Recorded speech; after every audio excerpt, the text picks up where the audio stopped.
Au nom du Père et du Fils et du Saint-Esprit. Amen. Homélie pour le 17e dimanche du temps ordinaire. Mon Dieu, que vous êtes bon, disait Charles de Foucault, vous qui nous permettez de vous appeler notre Père. Qui suis-je pour que mon Créateur, mon Roi, mon Maître souverain me permette de l'appeler mon Père? Et non seulement me le permette, mais me l'ordonne. Mon Dieu, que vous êtes bon, combien je dois me souvenir tous les moments de ma vie de cet ordre si doux. Quelle reconnaissance, quel choix, quel amour, mais surtout quelle confiance il doit m'inspirer. Puisque vous êtes mon Père, mon Dieu, combien je dois toujours espérer en vous. Mais aussi puisque vous êtes mon Père si bon pour moi, combien je dois être bon pour les autres. Puisque vous voulez être mon Père et celui de tous les hommes, combien je dois avoir pour tout homme, quel qu'il soit, quelque mauvais qu'il soit, les sentiments d'un tendre frère. Donc, conclut Charles de Foucault, confusion, reconnaissance, confiance, espérance inaltérable, amour filial envers Dieu et fraternel envers les hommes. Ces paroles de Saint Charles de Foucault nous rappellent l'importance de la prière de notre Père pour sa propre vie spirituelle. En effet, de nombreux saints sont qui ont consacré des pages de leurs écrits pour méditer ou expliquer cette prière que l'on appelle aussi la prière dominicale, car c'est celle que le Seigneur, Dominus en latin, nous a enseignée. Nous prions le Notre Père à chaque messe, peut-être plusieurs fois par jour, lorsque nous disons par exemple le chapelet, lorsque nous prions certaines heures liturgiques, lorsque nous prions aux intentions du pape, etc.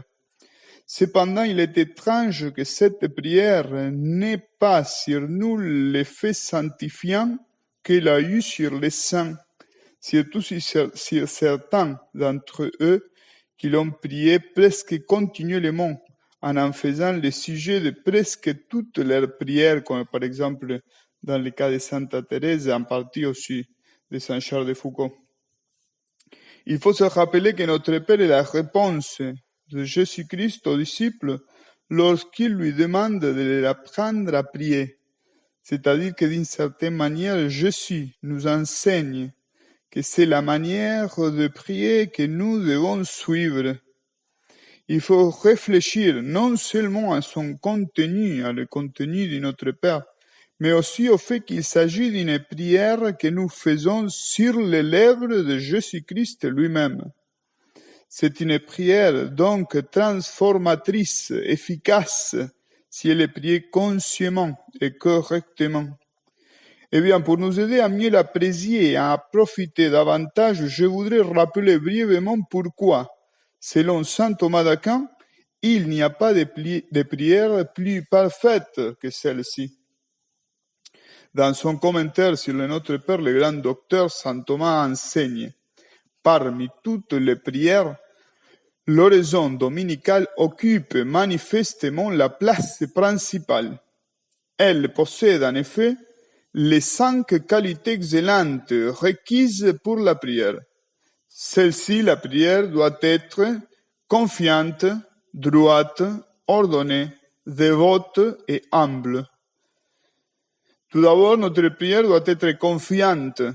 Elle doit procéder avec assurance sur la base d'une foi solide et sans hésitation. Bien, dit saint Thomas, pour plusieurs raisons, le Notre Père est la prière la plus sûre, la plus confiante. N'est-elle pas en effet l'œuvre de notre avocat, du plus sage des orants, du possesseur de tous les trésors de la sagesse, de celui dont saint Jean a dit: nous avons près du Père un avocat, Jésus-Christ le juste? Saint Cyprien écrit dans son traité de l'oraison dominicale: comme nous avons le Christ comme avocat auprès du Père pour nos péchés, dans nos demandes de pardon pour nos fautes, présentons en notre faveur les paroles de notre avocat. En effet, continue à dire saint Thomas, celui qui, avec son Père, écoute favorablement cette prière est le même qui nous l'a enseigné. C'est faire au Seigneur une prière amie, familière et dévote de Saint Cyprien, s'adressait à lui en reprenant ses propres paroles. Deuxièmement, la prière doit être droite. Et ici, saint Thomas enseigne que dans le Notre Père, nous trouvons toutes les intentions que nous pouvons savoir à juste titre. C'est-à-dire que tout ce que nous pouvons demander à juste titre y est contenu. Fort souvent, dit saint Thomas, la prière n'est pas exaucée pour avoir imploré des biens qui ne nous conviennent pas vraiment. Vous demandez et vous ne recevez pas, dit saint Jacques dans sa lettre, parce que vous demandez mal. Il est bien difficile, continue à dire saint Thomas, de savoir avec certitude ce qu'il faut demander, car il est tout autant de savoir ce qu'il faut désirer.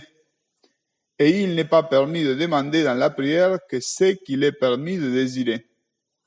Mais n'est-ce pas le Christ qui est notre docteur, se demande. C'est bien à lui de nous enseigner ce que nous devons demander, puisque ses disciples lui dirent, Seigneur, apprenez-nous à prier. Le bien qu'il nous a appris à demander dans la prière, il est donc très convenable et très sage de le demander. C'est pourquoi chaque fois que nous prions le Notre Père, nous prions avec droiture et nous demandons ce que Dieu veut nous donner. En troisième lieu, la prière doit être ordonnée, réglée, comme le désir lui-même, dont la prière l'interprète. L'ordre convenable consiste en ce que nous préférions dans nos désirs et nos prières les biens spirituels aux biens corporels, les réalités célestes aux réalités terrestres, conformément à la recommandation du Seigneur dans l'évangile de Saint Matthieu. Cherchez premièrement le royaume de Dieu et sa justice, et le reste, le manger, le boire, le vivre, vous seront donnés par surcroît. Bien dans l'horizon dominical, dans le Notre Père, le Seigneur nous a appris à observer cet ordre. On lui demande en effet d'abord les réalités célestes et ensuite les biens terrestres. Quatrièmement, la prière doit être fervente. Et saint Thomas dit que la ferveur est enlevée par l'excès de nos paroles, de nos supplications. Et c'est pourquoi le Christ nous enseigne à prier brièvement, avec peu de mots, en faisant davantage confiance à la bonté de Dieu qu'à notre propre éloquence. Notre oraison doit en cinquième lieu être humble. Cette humilité pratiquée dans l'oraison dominicale, va dire saint Thomas, car la véritable humilité existe quand quelqu'un n'attend que de la puissance divine tout ce qu'il en doit obtenir. Sachons donc prier avec fruit cette prière que le Christ nous demande de faire. Appelons Dieu notre Père avec confiance et voyons dans tous les hommes les enfants d'un même Père. Puissions-nous avoir dans nos cœurs les sentiments que Charles de Foucault avait lorsqu'il disait « Notre Père,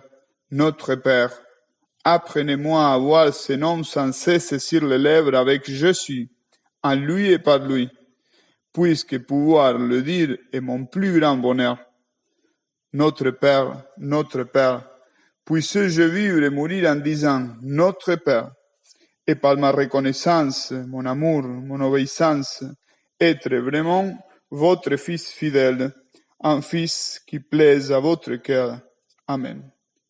Que notre Mère, la Fille de Dieu le Père, nous obtienne cette grâce.